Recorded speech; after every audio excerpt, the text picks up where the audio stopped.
All right, welcome to Leaders Coach Forward, and I'm Jordan Mercedes. And these short segments are a great opportunity to interview with coaches from different sectors in our coaching industry. And so today I have Monique Russell with me, and she is an executive communications coach. I'm going to ask her about different aspects of communication in the workplace. So as you're going through learning how to communicate, this time with Monique is really set up to give you a spotlight on the importance of communication in the workplace.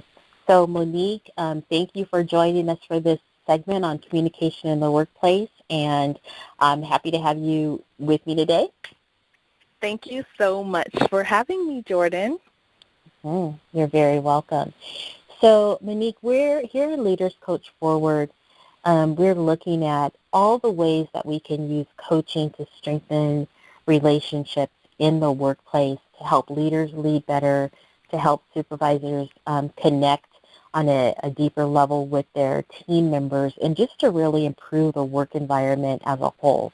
So when you think about communication and the place it plays in having a cohesive and a smooth workplace, what comes to mind for you from your coaching point of view? So when I hear communication in the workplace, and this is basically what I focus on, helping leaders and their teams and individuals to have positive and productive relationships at work and at home.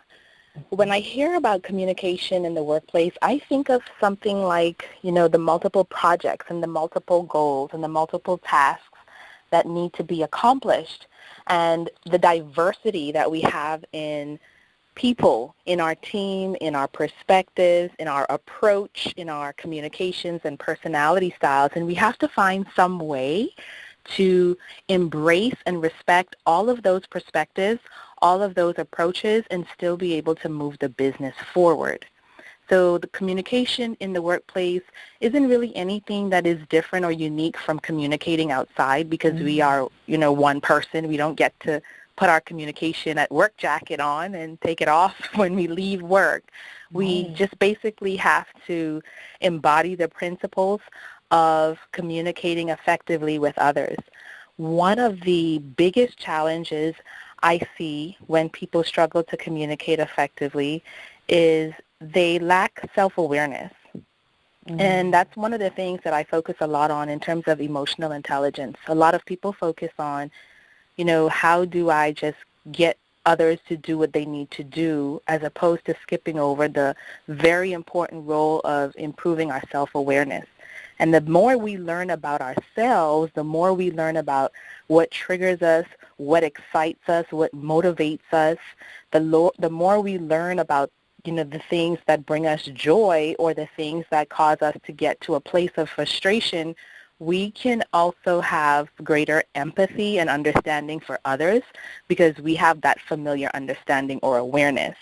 So I'd say definitely you want to increase your self-awareness, because ultimately it will help you to communicate more effectively with others on your team.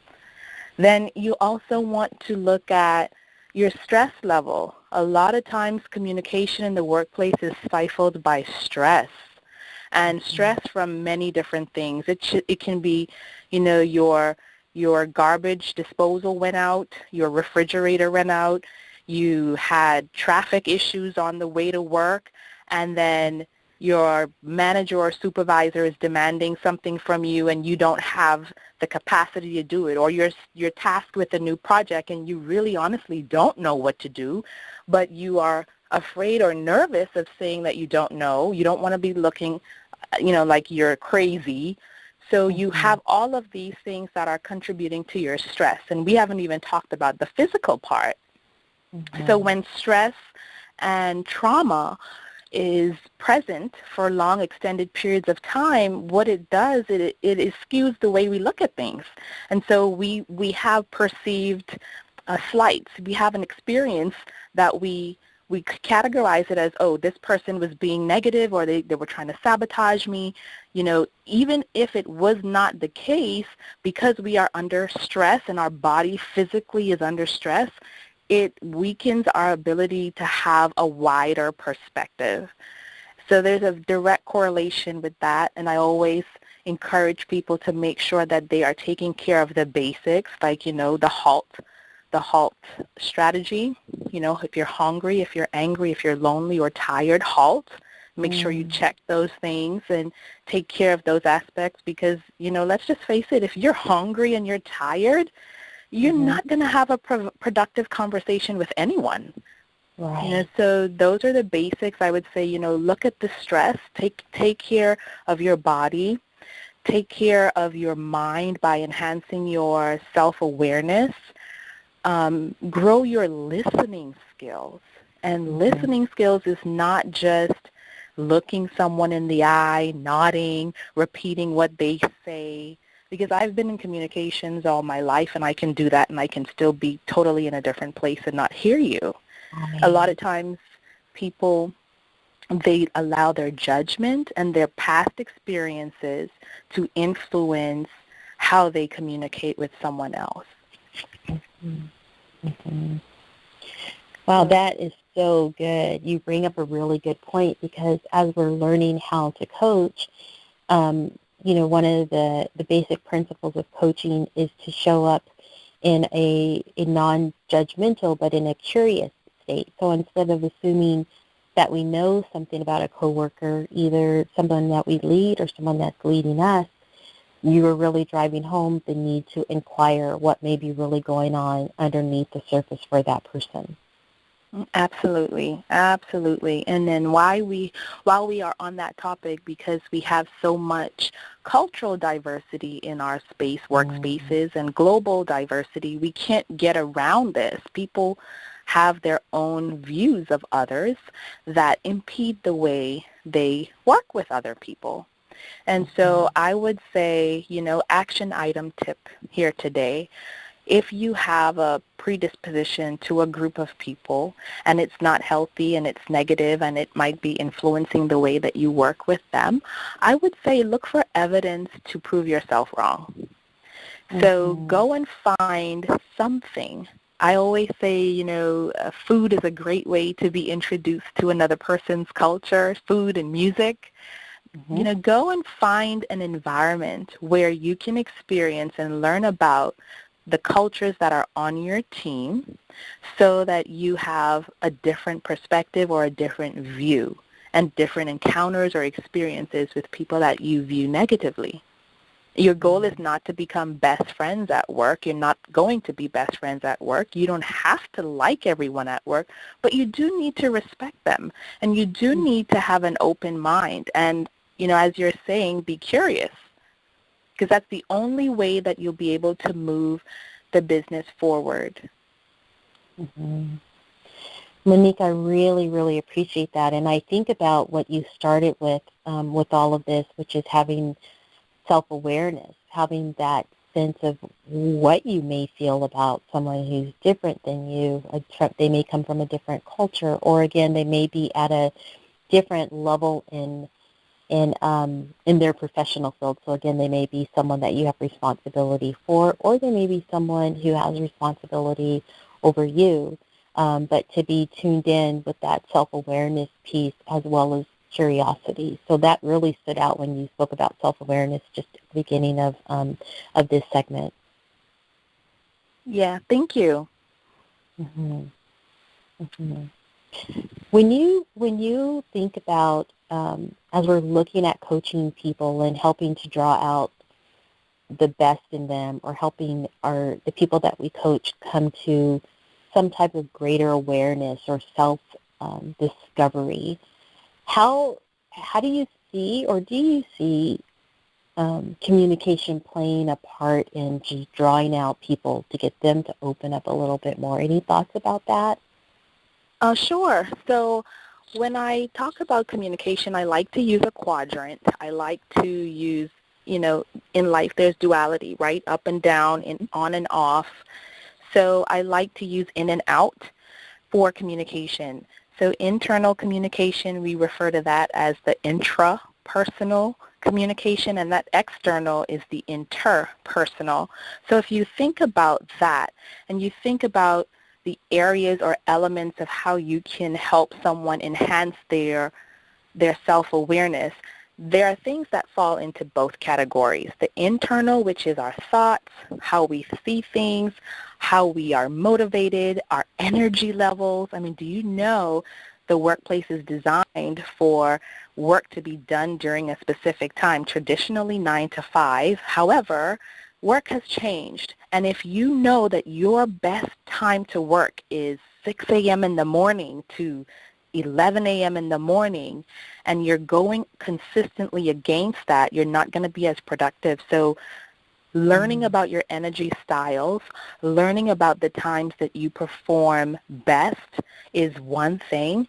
Then when you look at your motivation, you might be excellent at what you do, but you may reach a point where you're not feeling fulfilled, where work is boring, where you're not being challenged. And so you need to be able to have that awareness. I hear a lot of times when I speak and coach and train, people say, I just want to find happiness. I want to be happy. I want to go to work and I want to feel happy. People use the word happy so much, but happiness is a state of mind.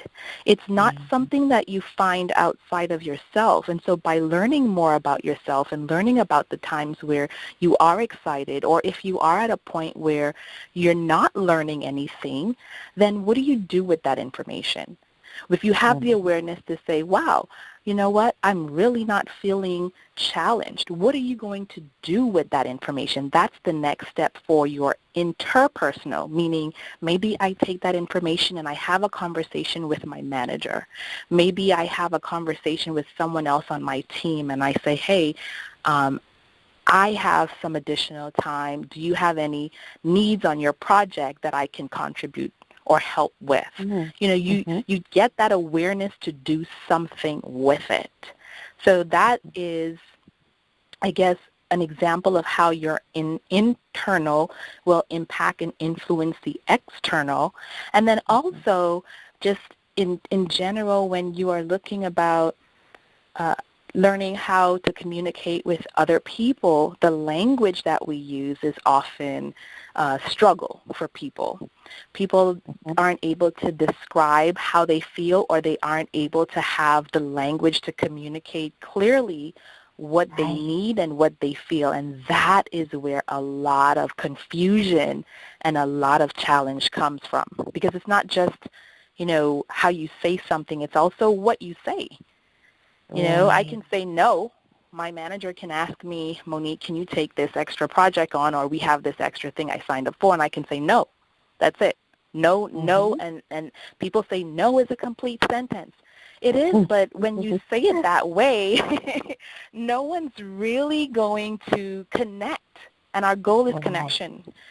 So instead, I might say, I really don't have capacity for that right now. Or I'm working on this project and that project. If I take this on, this one will suffer. Which one do you want me to place the most energy on? Right. Or how would you advise me to manage this load? Here's what I'm working with. Oh, brilliant. That's great. So I think, just having the language to communicate what's going on, having the language to affirm others, not, oh, great job. Oh, hey, Jordan, good job. So what about that job was good? Having the language to be specific. Jordan, I really like the way you handled those difficult questions. When Billy was getting upset, I like the way you heard what he had to say and you redirected to the focus of the meeting. That tells someone that you observe what they're doing good and you give them something specific about it. So there are many, many facets of communication, but just remembering the intrapersonal and the interpersonal, always keeping in mind that the interpersonal, how we connect with others, how we communicate with our language, how we affirm, how we negate, how we debate, all of those things, how we read facial expressions, body language, are heavily influenced and dependent on what's going on the inside and what we've been exposed to and what we are learning currently in that space. Wow, that is so, so good. Monique, I could just sit and listen to you talk about the importance and these aspects of communication, which is why I wanted you to do this Leaders Coach Forward segment. And thank you for that. These are great tips that just work so well with the overall coach training that we're getting here today. So I would love to, would you share your information if any of our students were interested in finding out more about you, learning more about the work that you do around communication? Would you share that information with us? Oh, absolutely. So I am all over the internet as the Clear Communication Coach. So if you were to Google Monique Russell and find me, you'd find me online, but my website is clearcommunicationsolutions.com. You can also find me on LinkedIn. I'm very active on LinkedIn. I'm there several times a week, and you can find me at Monique Russell, Clear Communication Coach.